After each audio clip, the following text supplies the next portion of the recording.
Pedimos, ó Pai, a tua bênção, pedimos, Senhor, venha dar sabedoria, Pai Santo, ó Deus amado, ao presidente, venha dar sabedoria, Pai Santo, ao governador, aos governadores de cada estado. Pedimos, Senhor, venha dar sabedoria, Senhor, a cada prefeito, a cada prefeita, Senhor. Pedimos, Senhor, venha dar sabedoria aos vereadores, ó Pai. Pedimos que o Senhor venha, Senhor Deus amado, tomar a direção para a tua honra, para a tua glória, ó Deus Todo-Poderoso, para que nós, ó Pai amado, eleitos e eleitas do Senhor Jesus Cristo, venhamos a continuar, Pai Santo, debaixo da tua paz, debaixo da tua bênção, Senhor Deus Todo-Poderoso.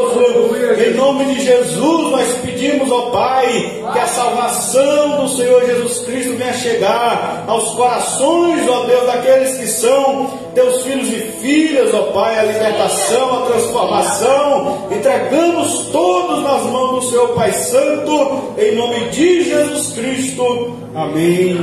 Graças a Deus. Amém.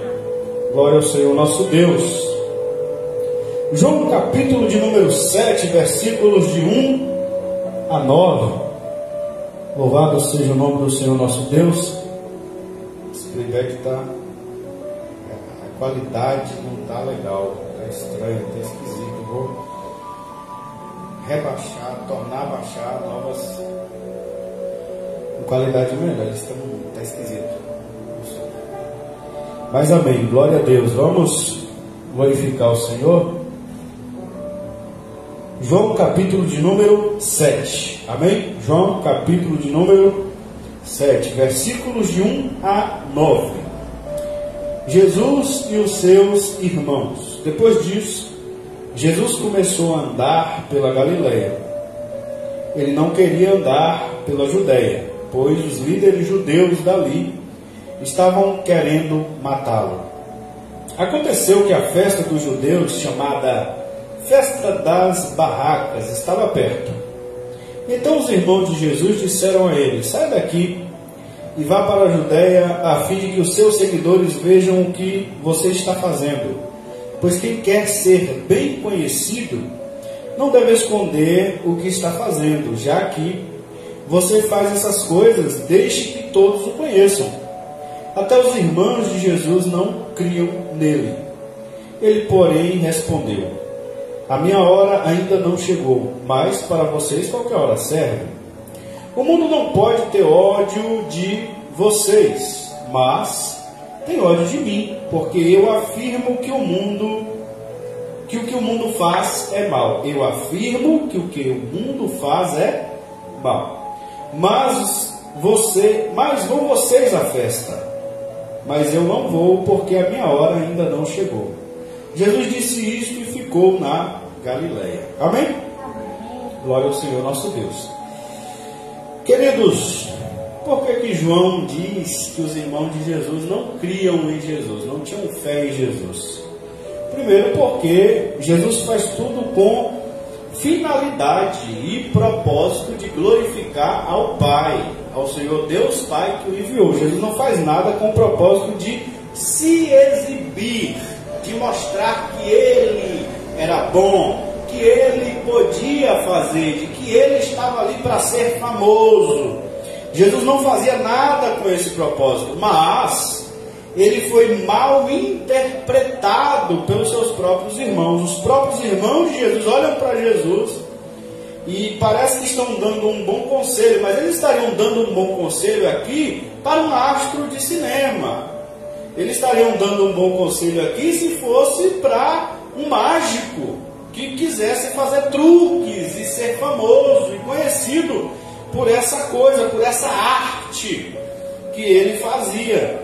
E ele fala: saia daqui, vá para a Judeia, com a finalidade de que os seus seguidores vejam o que você está fazendo. Pois quem quer ser bem conhecido não deve esconder o que está fazendo. Já que você faz essas coisas, deixe que todos conheçam. Jesus sai da Judeia e vai para a Galileia. Jesus estava andando pela Galileia, porque na Judeia ele havia tido problemas com os judeus. No capítulo 5 nós vimos Jesus curar aquele aleijado no tanque, à beira do tanque, e ele teve problemas, porque ele mandou o camarada carregar a cama. Foi até cantado no louvor: carrega agora a sua cama, teve um louvor que cantou isso. Sobre a cama que o homem carregou, e aquilo trouxe problema para Jesus, porque era sábado e os judeus formaram para matar ele. Por isso, a partir de então, ele sai da Judéia, que era mais movimentado, era mais cheio de gente, era mais populoso, era mais, vamos dizer, capital, região metropolitana. Ele vai mais para o interior, ele vai mais para Galiléia, ele vai mais para a cidadezinha pequena, ele vai mais para vilarejo, ele vai mais para lugarejos pequeninos. Ele sai da Judéia e vai para Galiléia. Judéia tem a ver com Jerusalém também, que era a capital de Israel.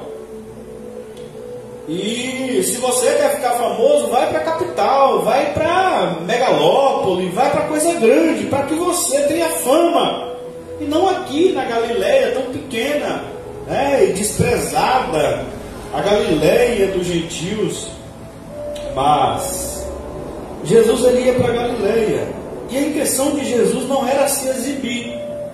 Observe que era demonstrar o poder de Deus, porque mesmo na Galiléia, o ministério de Jesus crescia. Mesmo na Galiléia, Jesus ele prosperava de uma tal maneira que ele ainda era perseguido. E o nome, nós vamos ver no decorrer da explicação desse capítulo 7, que o nome que estava em voga nessa festa dos judeus, mesmo ele lá na Galiléia, era o nome de Jesus. Todo mundo não podia falar o nome dele em público, porque os judeus haviam falado que se alguém falasse o nome dele ia ser preso. Ou seja, era o nome que estava mais em voga, era o nome de Jesus, era a pessoa dele, mesmo ele lá na Galiléia. Não era a intenção dele ser um exibicionista. Jesus ele não se exibe. Tudo que ele faz é com o propósito de glorificar ao Pai. Ele curou aquele homem na beira do tanque de Betesda, não foi para criar aquele problema. Ele queria explicar que ele é o sábado, ele é o nosso descanso.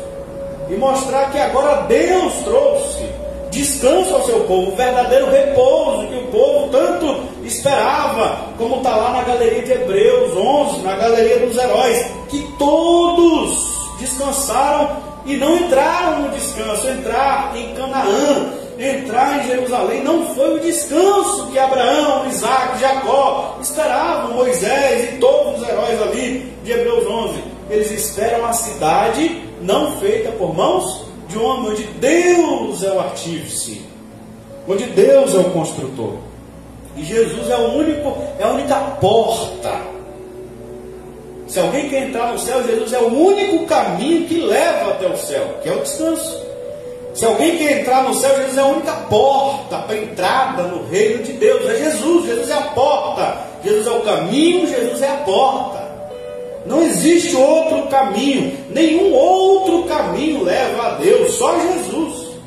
Nenhuma outra porta ingressa alguém no reino de Deus, só Jesus Cristo.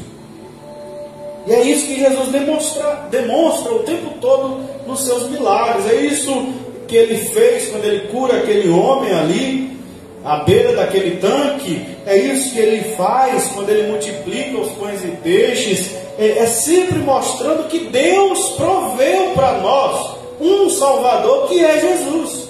Deus, o amor, proveu para nós uma salvação que é em Jesus. Não é mais na religiosidade judaica, não é mais nos rituais sagrados do templo, não é mais na matança de animais, de ovelha, de vaca, de bezerro. Não! Agora Deus proveu um Salvador que vai fazer um só sacrifício para a nossa salvação. E no pensamento agora, na palavra que esse Salvador fala, é que nós vivemos e alcançamos a nossa salvação. O nosso sacrifício agora é ouvir Jesus falar. O nosso sacrifício agora é moldar o nosso pensamento com o pensamento de Jesus. É renunciar o nosso pensamento e abraçar o pensamento de Jesus. É renunciar as nossas ideias e abraçar as ideias que Jesus, esse Salvador, traz para nós. Porque Jesus ele não só nos salvou com a sua obra na cruz do Calvário. Isso aí foi um ato físico para nos trazer a bênção espiritual do Espírito Santo, mas se não levarmos em consideração todas as palavras de Jesus Cristo, não existe salvação. O sacrifício só é válido sobre a pessoa que verdadeiramente leva afinco cada palavra do Salvador. Porque Jesus não só veio salvar com o seu ato final. Quando ele morre na cruz do Calvário, quando Jesus morre na cruz do Calvário, ele está dizendo, ele fala, tetelestai, está consumado. A crucificação é só o último ato de salvação que Jesus praticou por nós. É o último, ele terminou na cruz. Mas quando Jesus começa lá naquele lugarzinho, Cafarnaum, que ele começa a pregar o Evangelho, que nós vemos lá em Mateus capítulo 4, e depois de que Jesus foi tentado no deserto, ele foi para a cidadezinha de Cafarnaum, e cumpre-se a profecia de Isaías que diz, e tu, Cafarnaum, cidade, Maria, Naphtali, Zebulon, que são tão pequenas, a luz vem nascendo a partir de vocês. O Salvador, Jesus começa a nos salvar, primeiro quando ele se esvazia de si mesmo, lá na eternidade. Quando ele se encarna, Jesus está nos salvando quando ele se humilha. Jesus está nos salvando quando ele abre a boca dele e diz, arrependei-vos, porque é chegada a vós o reino dos céus. Aí Jesus começa a nos salvar. Jesus começa a nos salvar quando ele senta naquela montanha e começa a ensinar para nós as bem-aventuranças. Quando ele começa a mostrar para nós o que Deus quer, que vai além da lei de Moisés. Enquanto Moisés pedia isso, Jesus fala, Deus quer que vocês façam além disso.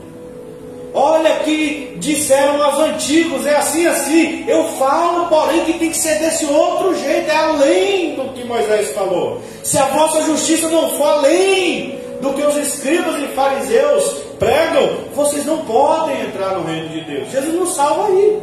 Jesus começa a nos salvar com cada palavra que ele fala, cada gesto que ele faz, cada pensamento que ele expressa, cada parábola que ele conta, são atos do Salvador para nos salvar. A crucificação é só o último ato de salvação aqui na terra, é óbvio, porque depois da crucificação ele ressuscitou e ele ainda está agora à direita de Deus, intercedendo por nós. Então Jesus continua a nos salvar. A obra dele já foi concluída, mas ele continua intercedendo por nós. Então Jesus não para. E a gente tem que entender Jesus como completo. Se a gente não focar em suas palavras, de nada adianta o sacrifício de Cristo para quem não ouve as palavras de Cristo. Não adianta nada. O sacrifício é só o último ato. Não adianta. Não adianta querer abraçar a bênção, a salvação que vem da obra de Cristo na cruz do Calvário, sem abraçar as palavras dele, que ele manda renunciar tudo por amor dele, seguir ele, entrar pela porta estreita, caminhar pelo caminho apertado. Sem isso tudo, não tem como. É malandragem. É aquele ditado que diz, acabou de chegar e já quer sentar acabou de entrar no ônibus e já quer sentar na janela. Não tem como. É um caminho, você tem que entrar primeiro pela porta estreita. E aí você vai caminhando. A salvação é lá no final. Mas você tem que caminhar, entrar pela porta estreita e caminhar nesse caminho apertado, que é renúncia, que é abrir mão de quem você é para abraçar o que Jesus é. Para que você e eu sejamos moldados à imagem de Jesus. Isso é crer em Jesus. É isso que os irmãos de Jesus nesse momento não entendiam. É isso que os irmãos de Jesus ainda não conheciam. E os irmãos de Jesus aqui, eu acredito que sejam filhos de José e Maria mesmo. A Igreja Católica Romana, para querer ainda reafirmar a virgindade perpétua de Maria, algo que a Bíblia em nenhum momento reafirma. Antes, lá em Mateus vai dizer que José, ele não teve relação sexual com Maria até que Jesus nascesse. É isso que está escrito lá em Mateus. E ele não conheceu ela, ou seja, ele não teve relação íntima com ela até que Jesus nasceu. Se é até que Jesus nasceu, depois que Jesus nasceu, viveram normalmente como marido e mulher, naturalmente. Então, obviamente, logicamente, biologicamente, naturalmente vieram filhos. E na minha humilde opinião e concepção, esses são os irmãos de Jesus. E até irmãs, porque também é citado em alguns momentos que Jesus tinha irmãos e irmãs. E não eram primos que eles consideravam, não. Bora parar de hipolodoxia, porque o único santo, o único Deus aqui nos evangelhos se chama Jesus Cristo. Maria era só um ser humano, igual toda mulher crente em Jesus Cristo. Toda mulher que se santifica em Jesus Cristo era irmã que se consagrava a Deus, né? Então ela era um ser, mas era um ser humano, mortal. Normal, só Jesus é Deus aqui. Os irmãos dele também eram humanos, normais. Não era Deus. O único Deus aqui do texto é Jesus. E aí, dito isso, vamos lá para a festa. Essa festa que vai ser muito falada e que está sendo falada aqui. Antes de falar da festa, para a gente fechar, rapidamente eu vou falar sobre Jesus, falar sobre o mundo. O mundo não pode ter ódio de vocês, versículo 7. Mas tem ódio de mim, porque eu afirmo que o que o mundo faz é mal. Mateus 7,7. João 7,7, perdão. Jesus fala aqui do mundo, e as pessoas às vezes têm um hábito de chamar o mundo pessoas fora da religião. Mas quando Jesus chama de mundo, quem estava com ódio de Jesus eram os líderes da religião judaica. Eram os que diziam que criam em Deus Pai. Eram os pastores da época que estavam com ódio de Jesus. Eram os pastores do templo que estavam com ódio de Jesus e inflando esse ódio no coração dos judeus, dos crentes da época. Eram os líderes, os pastores que estavam inflando o ódio no coração dos crentes do templo, dos crentes que frequentavam lá, do povo que ia para essa festa no templo de Deus. É eles que Jesus está dizendo que são mundo. Eles são mundanos. O mundo tem ódio de mim, porque eu afirmo que o que eles estão fazendo é mal. O que os sacerdotes no templo estavam fazendo é mal. O que os judeus estavam fazendo no templo é mal. Jesus não está falando dos romanos aqui, não. Jesus não está falando de César. Jesus não está falando dos gregos. Jesus está falando de judeus, crentes. É deles que Jesus está falando. Jesus apontava o erro deles, não era o de César. Jesus não está apontando aqui o erro de César, o erro de Pilatos, o erro de gregos que tinham na época, dos filósofos que não eram judeus, né? Sócrates e outros que os gregos tinham, a filosofia grega. Jesus não está criticando eles, Jesus está criticando os crentes que tinham a Bíblia, o Antigo Testamento, como sua regra de fé, prática e constituição. É eles que Jesus chama de mundo. É eles que Jesus está dizendo que o que eles faziam era mal. Porque eles não tinham a finalidade de adorar a Deus, de glorificar a Deus naquilo que eles estavam fazendo. Era o contrário do que os irmãos de Jesus estavam acusando Jesus. Enquanto Jesus fazia tudo para glorificar a Deus, os líderes, os pastores do templo estavam fazendo tudo para a glória deles mesmos. E Deus não estava sendo glorificado. Eles estavam fazendo tudo com a finalidade de que eles fossem glorificados, de que a religiosidade deles fosse glorificada e não o verdadeiro Deus. É por isso que Jesus mostrava para eles que aquilo que eles estavam fazendo é mal. Como pode vocês achar normal e achar bom um homem que há 38 anos está desesperado aqui à beira de um tanque? E ele mesmo contou para Jesus: ninguém é vivo de pegar ele e lançar dentro do tanque. 38 anos. O cara era mais velho do que eu na beira do tanque. Eu só tenho 33. O cara tinha 38 anos. À beira do tanque, aleijado ali. E ninguém pegava o cara para jogar dentro do tanque. E isso os líderes judeus achavam normal. Achava normal. Sábado, o camarada estava lá. Aquilo foi um sábado. Dia de amor ao próximo. Dia de adorar a Deus. Que Deus? O Deus criador de todas as coisas. Que Deus? O Deus que eu e você somos imagem e semelhança. Discurso bonito, discurso lindo. Ah, é? Eu sou imagem e semelhança de Deus. É esse Deus que eu quero mostrar para você. Nós adoramos Ele no dia de sábado, porque Ele disse: façamos o homem a nossa imagem, a nossa semelhança. Mas o cara, imagem e semelhança de Deus, estava ali, jogado. Às vezes fazia suas necessidades fisiológicas ali, fedendo.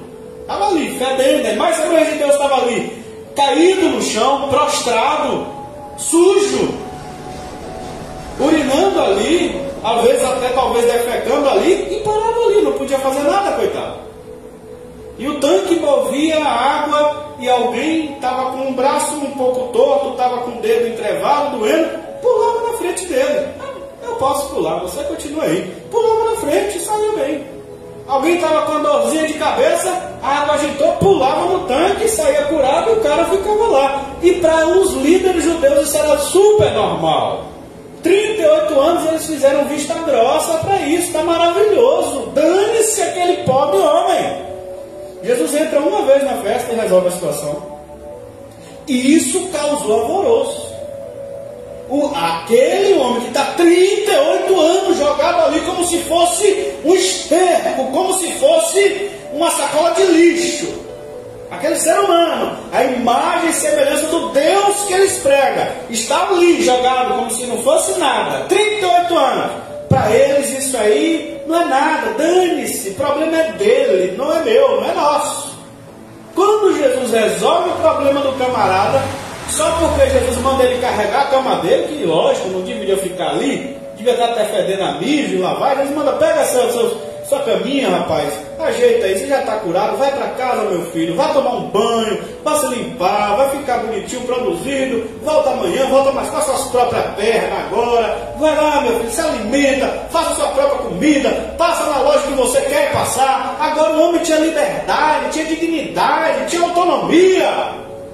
Agora aquele filho de Deus estava literalmente a imagem e semelhança de Deus, como Deus quer, com luz de novo no olhar, com alegria de novo restaurada, e ele vai para casa cantando, só porque ele está carregando a cama dele, não está desobedecendo a lei de Deus, porque ele não fez aquilo por maldade, ele não fez aquilo para desafiar o Senhor, para afrontar o Deus Todo-Poderoso, ele fez aquilo porque ele tinha que fazer. É o mesmo que eles faziam quando eles libertavam os animais dele para beber água. Não pode deixar o bichinho lá com sede. Eles soltavam os bichinhos para beber água. Se um camelo, um cavalo caísse no buraco, tem que tirar o bicho do buraco para não morrer lá. Ah, a gente sabe, mas tem que tirar, o bicho não pode morrer lá. E o cara tem que ficar lá. E a cama dele tem que ficar lá. Jesus curou uma mulher encurvada, só porque era dia de sábado, foi um problemão. Jesus cura um homem da mão mirrada, e só porque era sábado era um problemão. Então, veja o que eles estavam fazendo, era errado. Eles não estavam querendo a glória de Deus, eles estavam querendo a glória deles. Jesus estava glorificando a Deus, o Pai, mostrando que através desses feitos, são milagres, para nós é muito grande, mas Ele está dizendo através desses feitos: é algo melhor que eu vou fazer. Eu vou dar vida eterna para vocês. Eu vou dar algo diferenciado. É isso que Jesus estava falando, e aquele povo não estava entendendo, e eles estavam fazendo era mal, muito mal. E era a igreja da época que Jesus está falando aqui. Então que possamos estar atentos para a voz de Jesus Cristo, não para a voz necessariamente do pensamento dos pastores, o pensamento eclesiástico terreno, o pensamento dos líderes religiosos. O pensamento deles só vale alguma coisa se estiver em conformidade com o pensamento de Jesus Cristo. Porque se não estiver em conformidade com o pensamento de Jesus Cristo, se for a opinião deles, pensamento deles, que eles não podem, junto com o pensamento de Jesus, provar que é igual de Jesus, que está exatamente igual de Jesus, reverberando o pensamento de Jesus, fortalecendo o pensamento de Jesus, nós devemos rejeitar, porque é mal, é maligno, é satânico, vem do diabo, quer glorificar o homem, quer glorificar a sua natureza pecaminosa, narcisista, egoísta. Não adora o Deus Pai, não adora Jesus Cristo. Nós devemos abraçar aquilo que adora Jesus, aquilo que glorifica a Jesus. Amém? Eu li hoje uma matéria que estava dizendo, com muita tristeza inclusive, que eu vou falar. E é um fato comprovado, não só no Rio de Janeiro, como aqui também, ou em qualquer outro lugar que a gente for no Brasil. Nos morros lá do Rio de Janeiro, existem mais igrejas, e pasmem, claro que sua grande maioria evangélicas, existem mais igrejas do que escolas, ou creches, ou qualquer outra coisa social. Existem muito mais igrejas.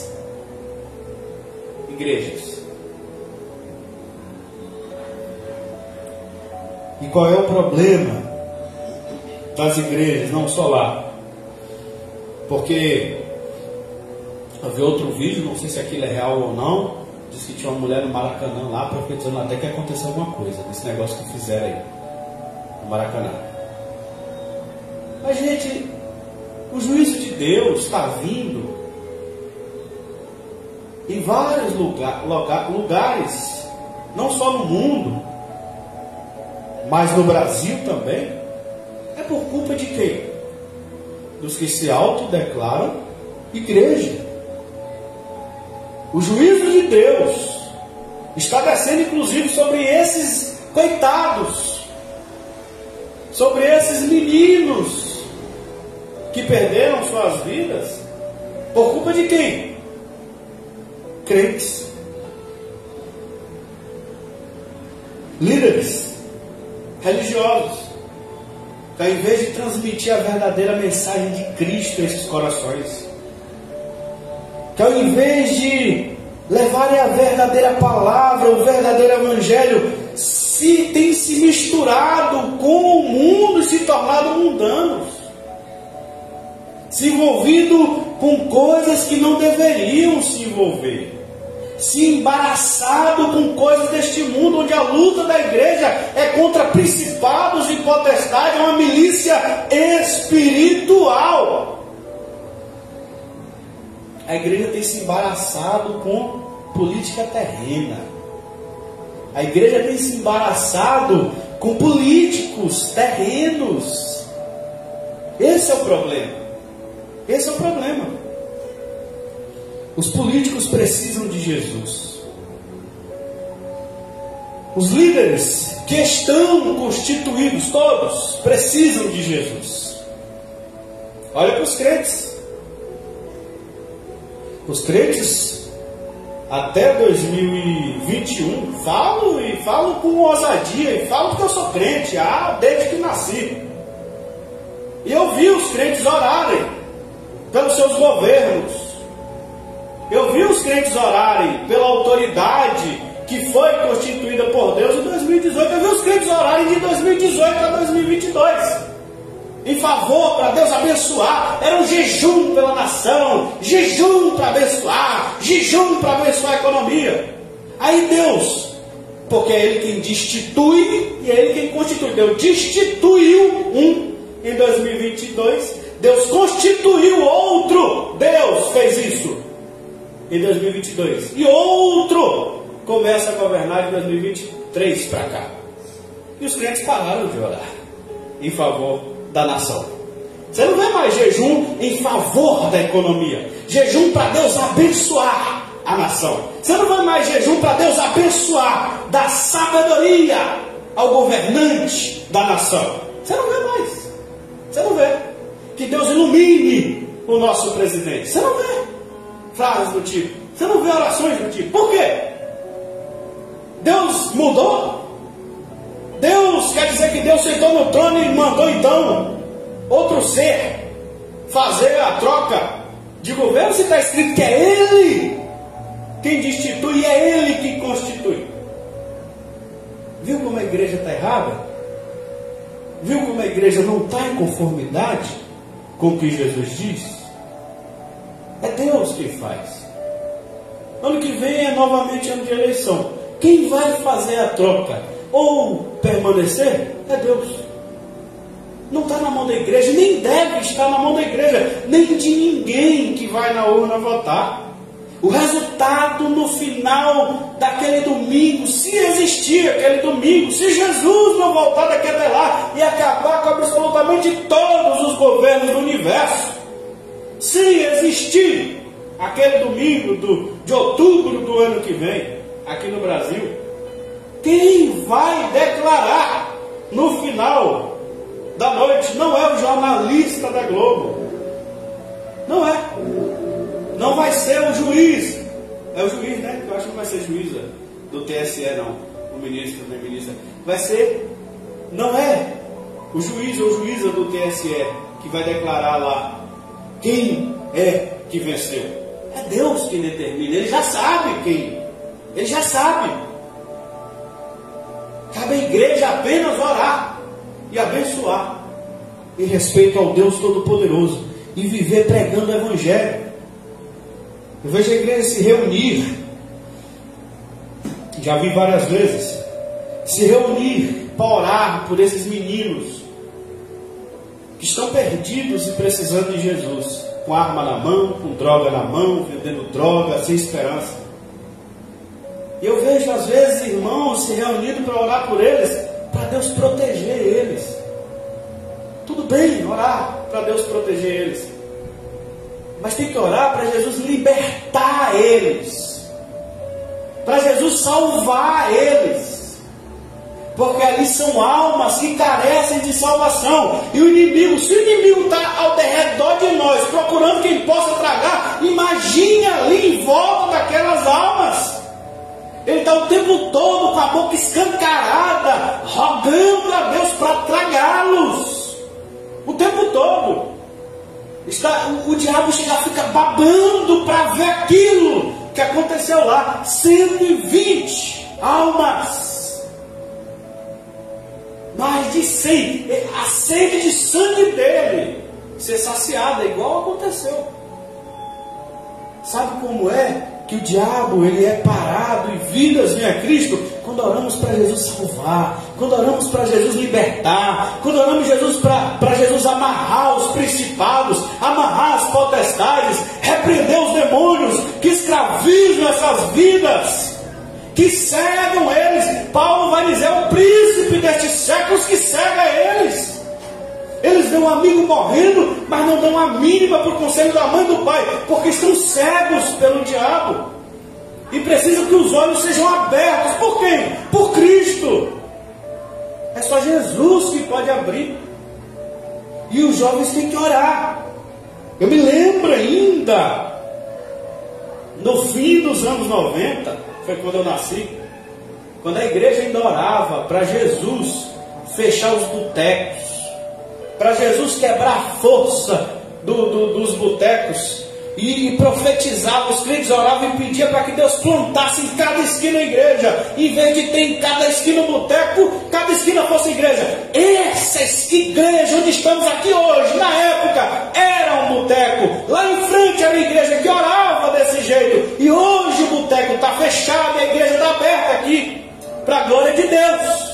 Este lugar é um fruto dessas orações das irmãs e dos irmãos que pediam: Senhor, fecha os botecos, fecha os bares e abre igreja, Senhor, em cada esquina, para a pregação da Tua palavra, para a salvação de almas. Hoje estamos aqui como fruto dessas orações. Glória a Deus. Qual é a oração da igreja de hoje? Senhor, fecha as bocas de fumo. Senhor, liberta os jovens que estão lá. Jesus, fecha as biqueiras. Jesus, salva quem está lá. Arranca de lá, Jesus. Queima esse demônio que escraviza eles. Repreende, meu Deus. Abre igrejas lá, Senhor, para esses jovens. Eu quero ver eles todos cheios do Espírito Santo, marchando de cabeça erguida na terra, sem dever nada a ninguém, sem temer nada a ninguém, pregando o Evangelho. Porque é lindo quando Jesus arranca eles das trevas e traz para a luz. Temos tantos que Jesus já fez isso. Essa é a função da igreja, é a oração da igreja, é a guerra da igreja. Não é defender uma família de políticos, nem um partido A, nem um partido B, nem um lado de esquerda, nem um lado de direita. O lado da igreja é o lado de Jesus Cristo, é espiritual. Não tem a ver com política terrena, não, está acima disso. E quem vem com discurso diabólico, maligno, e mistura as coisas para vir daquele negócio, isso ali é engodo do diabo para enganar. Essas teologias falsas, fake, que eles inventaram aí, a igrejas criando partidos e filiando, agora inventando a tal da bancada lá, está repreendido. Em nome de Jesus Cristo. Não é que crentes não podem ser políticos? Podem. Crentes não podem se candidatar? Podem. Podem. Agora não deve querer transformar a igreja em política. Aí está errado. A igreja é igreja. Você não transforma a igreja em mecânica. Eu não vejo ninguém trazendo um carro para consertar dentro da igreja, uma moto para consertar dentro da igreja. Eu não vejo ninguém ensinando peça de carro, como funciona e deixa de funcionar o motor dentro da igreja. Por que vem com política para dentro da igreja? Sai fora! Aqui dentro é local de pregar a palavra de Deus. Trabalho é lá fora. Aqui dentro é lugar de pregar o Evangelho de Cristo. A finalidade de festejar o Senhor no templo, nessa festa.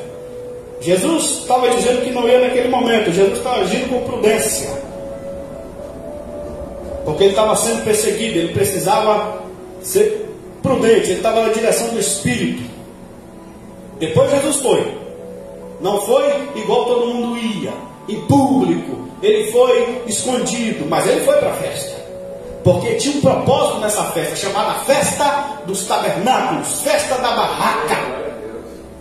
O propósito você vai encontrar lá no livro de Levítico, capítulo 23, a partir do versículo 33 ao 44, você vai encontrar. Deus manda Moisés falar para o povo ir festejar a Deus em uma determinada data do ano. As pessoas deveriam ir até Jerusalém adorar a Deus. E era chamada Festa das Cabanas, Festa das Barracas. Por quê? Com a finalidade, versículo 43 de Levítico 23, a finalidade era de que as pessoas se lembrassem de que Deus sustentou Israel e fez Israel habitar no deserto por 40 anos. Então a finalidade dessa festa era para honrar a Deus que sustentou Israel por 40 anos, é para que os filhos e as gerações futuras se lembrassem dessa obra de Deus. Então está aí uma das finalidades do porquê nós devemos vir ao templo: nos lembrar das obras de Deus. E hoje, a obra de Deus que devemos lembrar todos os dias, o porquê nós viemos aqui, é a obra que Deus fez através de Jesus. A obra de salvação que Jesus fez por nós. A finalidade hoje que nós temos de vir à igreja, de vir ao culto, é para lembrar as pessoas, para nos lembrarmos, para lembrar as pessoas da obra que Jesus fez por nós. É por isso que Jesus Cristo ele deve ser o centro da nossa reunião, o centro do nosso culto. É por isso que Jesus é a personalidade exaltada, única exaltado em nosso meio. Glória a Deus. Ninguém recebe honra, ninguém recebe glória, só Jesus Cristo. Não deve ter louvor para nenhuma outra pessoa, só para Jesus Cristo. Só para Jesus Cristo. Essa é a finalidade que temos hoje na nossa aplicação para cada culto. Amém? É exemplo disso aqui, desse texto que nós lemos, dessa festa das barracas. Tinha uma finalidade, era que o povo se lembrasse da obra que Deus fez lá no deserto. A nossa finalidade hoje é lembrar da obra que Jesus fez por nós. Amém? Fica de pé nesse momento. Para de pensar que só porque o religioso fala, é Deus quem está falando. Não. A palavra de qualquer pessoa que prega, principalmente em nome de Jesus, ela deve ser testada pela própria palavra de Jesus. Ela deve ser examinada, ela deve ser julgada pelas Sagradas Escrituras, pelo Evangelho de Cristo, pelo Novo Testamento.